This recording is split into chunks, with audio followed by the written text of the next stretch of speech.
So I guess it was convenient for you to turn your back on the woman who held your spine. Woman, you were brought forth from my side, created to support me like the gravity-stricken moon does the brisk breath of nightfall.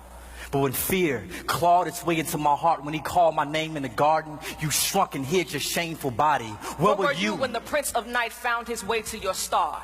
You watched him lie, and I watched you sit and set like sun, you mourning of a man you can't even see the nightmare you have become. I was there, standing in the distance, having a conversation with my backbone. I wanted to stop you, but you let that evil reptile with eyes, slow dancing with deceit and tongue, swift as breeze, woo you dumb to think we could be wise as the God who thought the galaxies into existence. Adam, I thought he was my friend, letting me in on secrets God pinky promised the leaves not to tell. He pointed me to the tree, told me of what I was missing, and as my faith in his lies led me to stare, I watched death become gorgeous. But God is beautiful. Adam, my tongue became sight. The fruit looked too good not to taste. Taste and see that God is good. God is thief. He kept us from the one thing he knew would turn our minds dear. No, God is wise. Eve, can't you see?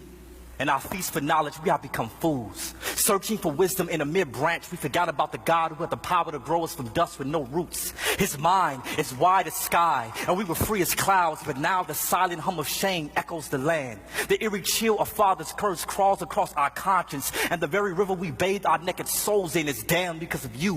What have you done? Do not blame me for murder and name yourself victim as if we are not both ghosts with skin. You left me for dead. Did you forget the sixth day when God made you from dust? But he made you from me for me.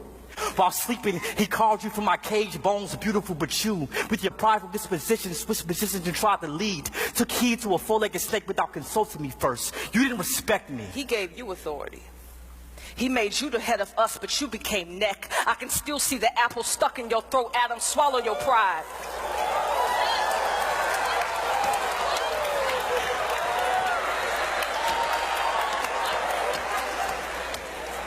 You were supposed to lead me, yet I am to blame. Your wife, your Eve, the one who is now shamed once beauty the moment you saw her breathe. Maybe I should noose a ribbon around my neck, make a skirt of wrapping paper, stuff my natural naked chest with leaves. Maybe then these bones will be enough gift for you again, this flesh enough body for you to bathe in. The day you remove God from your soul, emptied your nest of his glories, the day you beg me to take his place, fill your voids, become this image of perfection to satisfy your insecurities. God forbid. Our sons grow up treating their sisters like cemeteries, stacking their bodies and bones in one closet to wear as one flesh every time they want to feel alive. Eve, please understand that you further prove my point.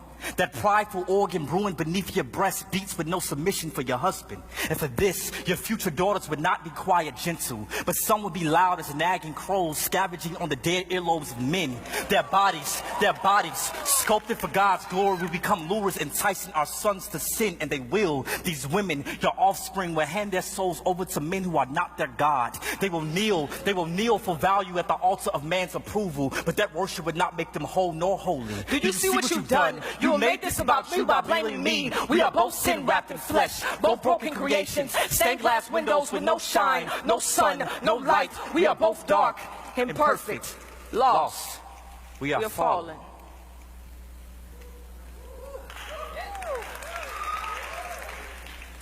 Wife, I'm sorry. Have you any idea how shameful my insides scream for not protecting the only woman I've ever known and loved from the sting of death? I feel like a lonely grave, wallowing in a walking coffin of a body, waiting for a voice louder than my fears to resurrect this scared corpse of a man I buried 6 feet under guilt. But believe me when I tell you, you are still the woman my vision sung to when I first saw you in Eden, Eve, even if God chose to separate us for 1,000 years for what we have done. I'll write you every day faithful, and my letters will literally litter the land with love, my lady. But excuse me, if the blood on my hands still drips thick with condemnation, I can only pray that this venom doesn't poison our unborn son, Cain.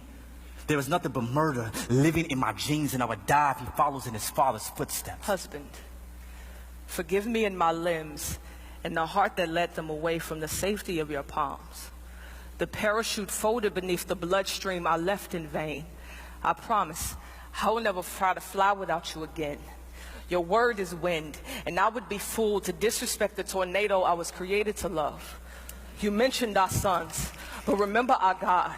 Remember what he told devil as he cursed serpent. He spoke of my womb, and from it a seed will come. The devil will strike his heel, but our seed will crush his head. Yes, we are dying, but one day we may rise from the dead. We are not hopeless. Mercy has its sights set on the sinners, and its source is our God. He will rescue us out of the sea of sin. Like hands beneath a drowning soul, a rainbow before the lightning bolt speaks, he reigns. When the clouds crack their shell, our God will appear and show us his yoke is easy. A light too mighty for anything, pitch black to trap our backs back behind that cage we crave. The way of escape is near if we wait with hope, nailed to our faith. The truth cross sticks to our burdened bodies. The life stretching like the arms of an horizon, rising for all to see.